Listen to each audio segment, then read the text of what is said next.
Okay, and welcome to part 2 of how to use Screencast-O-Matic effectively. So this is the website, and this is what it looks like. You click on this button here, and then a little menu will pop up here with options, and you can click record. Then it will count down in the middle of the screen, 3, 2, 1, and then it starts to record. You can see that it tracks the mouse and highlights where the mouse goes by pulsing in like a yellow circle. So now that we've got our first video, what are we going to do with it? Well, how do we make it accessible to the students? One way that I use it is if I go onto YouTube, I can upload the video. So I have the video here, and I'll just drag that across. Now that might take a little bit of time. Let's have a look. It's pretty quick. I'm going to rename it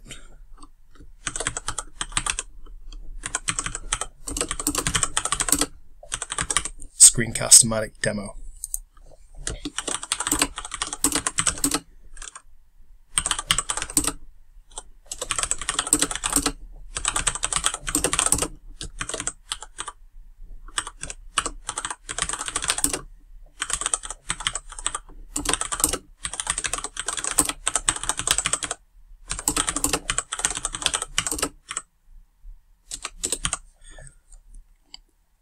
Okay, we're almost there.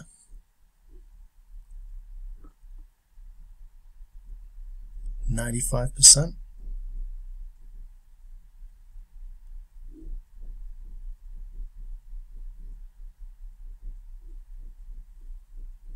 And when it gets to 100%, you just click the publish button, and this is what happens. So now we've got a link here. You can select that, Control-C to copy that link. And I use another useful tool called Trello. Now this is something that I use to provide information to the students, provide class tasks, upload documents to that they can download, they can view resources that they're going to need in class. You can give them links to different sources so they can fill their time productively. So on here I'm just going to copy that link in there, hit save, and now the video is there. We can hit play straight away in there, and it starts to play. Hi, guys. It's Paul Powers here. I'm just going to You can also make it full screen. Demonstration about how you can use screen recording in the classroom to help provide feedback to your students or to help instruct them through simple tasks. So yeah, it's a great way to. Okay, and that is seems to come out low quality right now, but that's okay for the purpose of this. I mean, you can change the quality as you see fit. So now the students have got access to that video whenever they want. The way you operate a board like this, I'll show you how to create a new one. Click up here, create board, and we'll call this demo. Make it something simple like blue.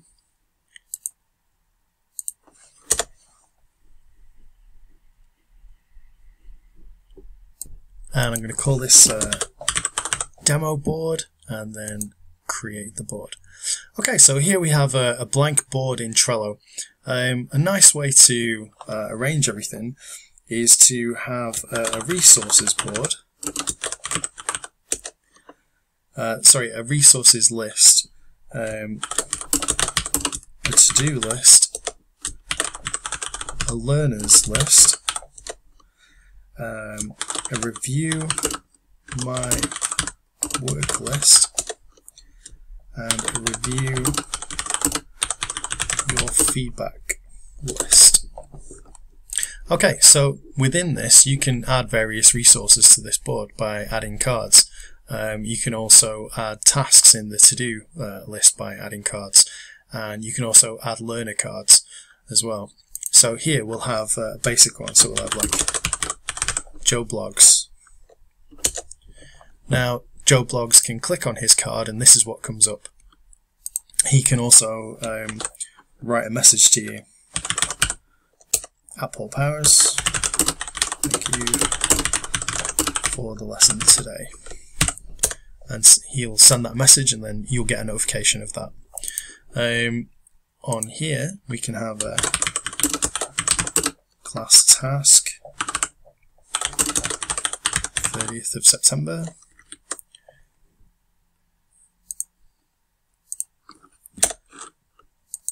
And then in here we can attach different documents. So we can add like spreadsheet PowerPoints. We can add different students to the board. So I'm going to add myself because I'm the only member of this card right now. We can add a due date. So that's going to be completed by 5 o'clock on Monday. You can also set reminders for that as well. You can copy the board. You can archive it. You can watch it. When a student clicks on this attachment, it pops up like this. Sometimes things don't format correctly, but pretty much they're there normally. But in order for them to get the proper copy, you click open a new tab, that downloads it.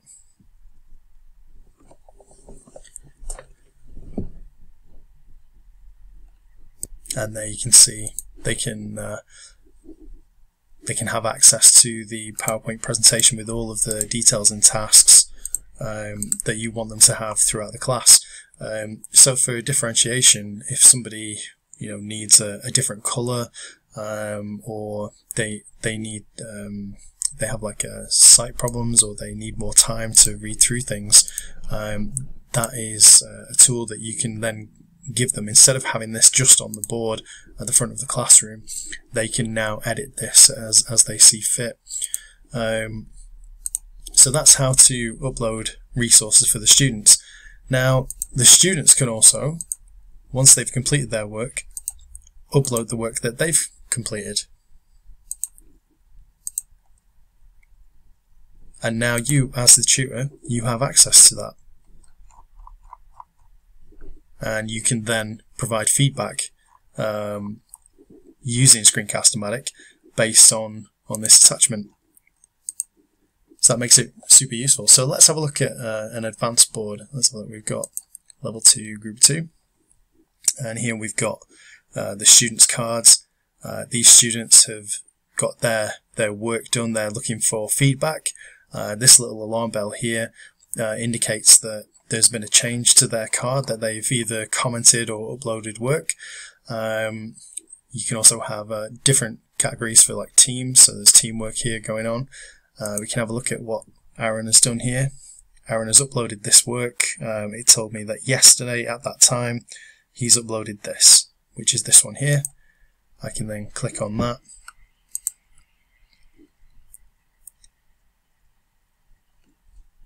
And now Aaron's work has popped up, and I can talk him through his feedback. So I might say something like, "Hi Aaron, this is quite inventive. What has this got to do with extreme sport, though? I like the consistency between the slides, which is something that you've picked up during lessons. So that's good to see that you are developed in that way. So let's see what links are working. That one works. That works." Yeah, they're all working. For some reason the icon doesn't change over those two, but that's okay. It looks like all the links are working, so that's okay. Oh, apart from that one. So there you have an example of how you can give feedback. You can go into as much or as little detail as you like. You can provide links. You can add students to the boards. You can remove students from the boards. As they complete their work, they can move it into here. Then once you've provided feedback, you can move it into there, and they get a notification of that action based on their card. It's super useful for uploading all sorts of extracurricular information as well. So improving English for all, got information there with links. World skills information, go further faster. There's videos there for them to watch as well based on the World Skills event that just happened. Embedding maths and English, learning about maths and English in class as well as extracurricular stuff there. Adobe Photoshop. You can add checklists as well. So you can add checklists to each individual student's card to keep them on track, so they can keep themselves on track. So they can say, yep, I got into a team. I chose somebody to make a map. Yep, I chose somebody to make a detailed map. Yep, well, I created those assets. That's where. Yep, I've uploaded my work. Did I ask for feedback? Yep, I've done that. Okay, I'm almost there. And yep, I've actioned any feedback. I've completed everything in this session. And this is super useful for them monitoring the learning outcomes in the lesson time as well.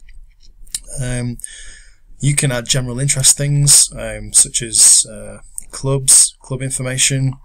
You can take a vote, see who wants to do different things. They can say, yep, I want to do that. Yep, I want to do that. I want to do that as well. And then you get a feel for who wants to do extracurricular activities. You can also set homework as well. Again, you can upload different tasks for them to do with learning outcomes as well. And you can monitor who is and who isn't doing their work as well quite quickly, quite easily. So you can identify and track progress and achievement. So yeah, I hope you found this useful. If you have any questions about Trello or Screencast-O-Matic or how to use these different tools, then you can contact me by email. It's paul.powers@cwa.ac.uk, or pop into the staff room up on the 6th floor. I'd be more than happy to provide you with any information about how to use these various tools to help your class in the 21st century. Thank you very much. Goodbye.